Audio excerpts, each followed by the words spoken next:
Recently, I read an article in Mother Earth News about a family who built a stone house in 1973. They did all the work themselves, the couple and their two daughters, aged 9 and 11. They gathered all the stones for the house from a farmer's field about a mile away. It was 18 pickup loads of rock. And they finished the house in about 5 months. And in this article, they gave 7 reasons to build with stone. Number 1, good stone can be found anywhere, usually for free. 2, surprisingly, it's easy to build with stone. 3, stone lasts forever. 4, stone looks good and is maintenance-free. 5, stone keeps the temperature even. 6, stone has a good reputation. And 7, stone houses have high resale value. Now, the important thing about building a stone house, of course, is to make sure that you have a good foundation. You've got to lay a foundation with the biggest stones. You save your biggest stones out for the foundation. And the corners have especially the best stones, because that's what everything relates to in the house. It anchors the building. There's just something about a stone house that makes you feel solid, like it's going to last forever. In our gospel lesson today, Jesus says, "Everyone who hears my words and acts on them is like a wise person who built their house on rock. The rains fell, the floods came, the winds blew and beat upon that house. But it did not fall because it was founded on rock." Life is uncertain. Life throws all kinds of things at us.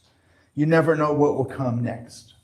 But if your house is founded on rock, if your life is founded on something solid, then you know you're going to be all right.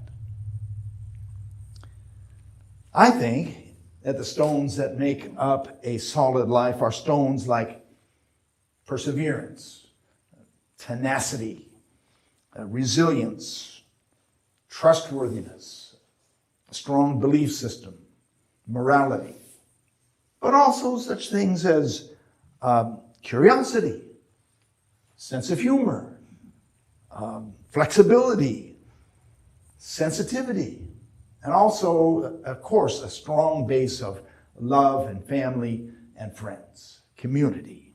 Those are the stones that you want to build your house, your life with.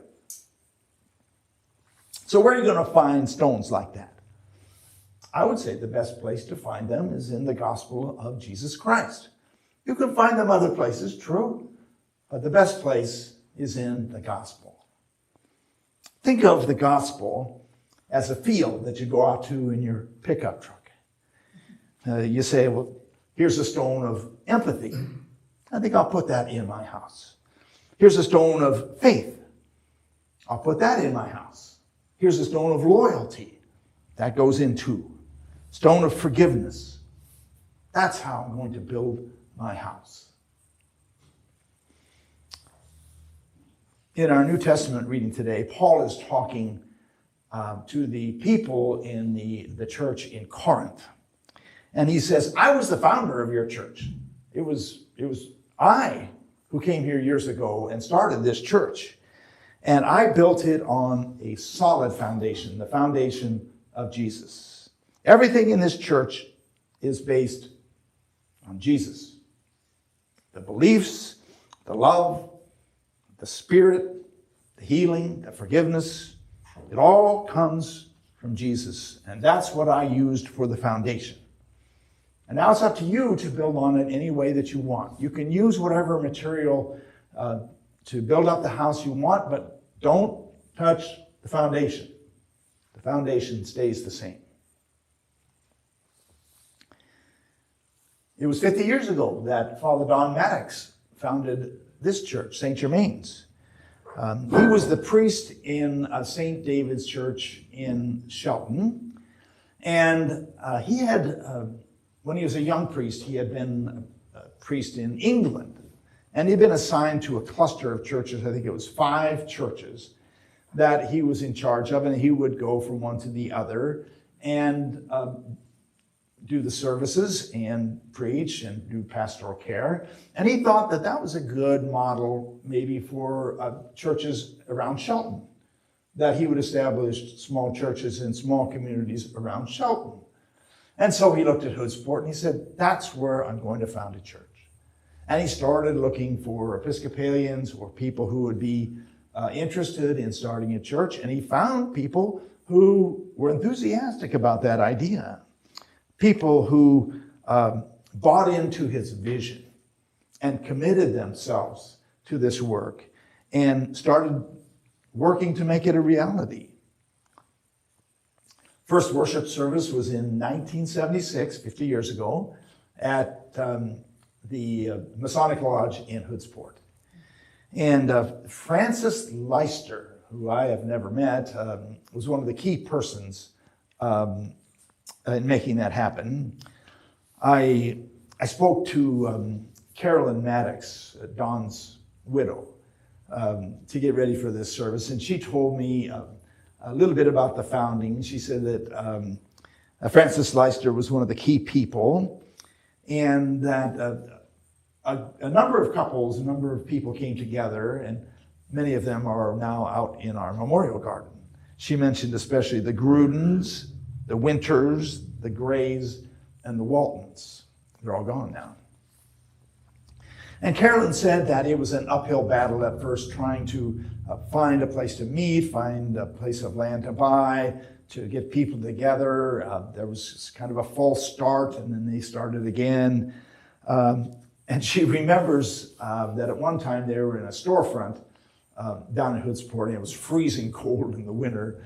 And she remembers the pianist, Mr. Endicott, trying to pump out something on that cold piano.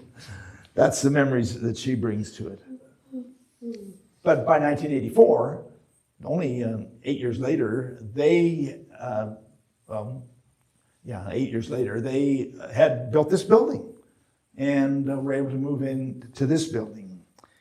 Father Don asked everyone to bring stones, which are now part of the wall, and that was everyone's participation in building the building. Stones are still there. The people are gone, but the stones remain. Carolyn said that those early days of St. Germain's were really exciting because everyone was on board with the vision.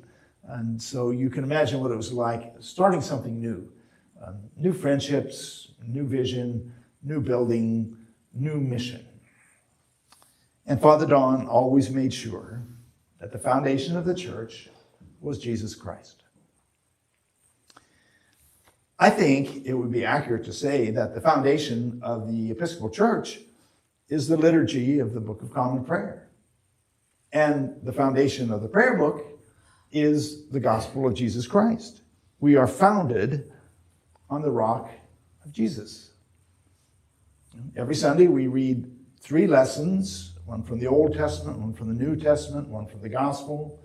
We recite one of the Psalms, and we hear the word of God. Our sermons come out of the text from the Bible. So we are grounded on the rock of Jesus. And our witness to this community is also founded on that same rock. Our sign outside says, everyone is welcome here. And that's our witness, saying that no matter who you are, white, black, yellow, brown, gay, lesbian, straight, trans, bisexual, whoever you are welcome in this place. And that's our witness to the love of God. And it's founded on the rock of Jesus and Jesus' love. Our witness to our community is found in our outreach, where we reach out to those who are poor and in need through programs like the food bank. Our witness is the warmth and the welcome and the support we give to people who come to our church. Our witness is in our commitment to growing and healing as human beings. And our witness is in our passion for justice and telling the truth. And all these are grounded on the rock of Jesus. That's where we get it from. So today we give thanks for the founding of this church. We give thanks for those who had the vision and who sacrificed to make this church possible, to make this community possible. And we give thanks to God for the mission of this church that has been kept strong and vibrant over these years. So may the next 50 years be as much of a witness to God as the last 50 years.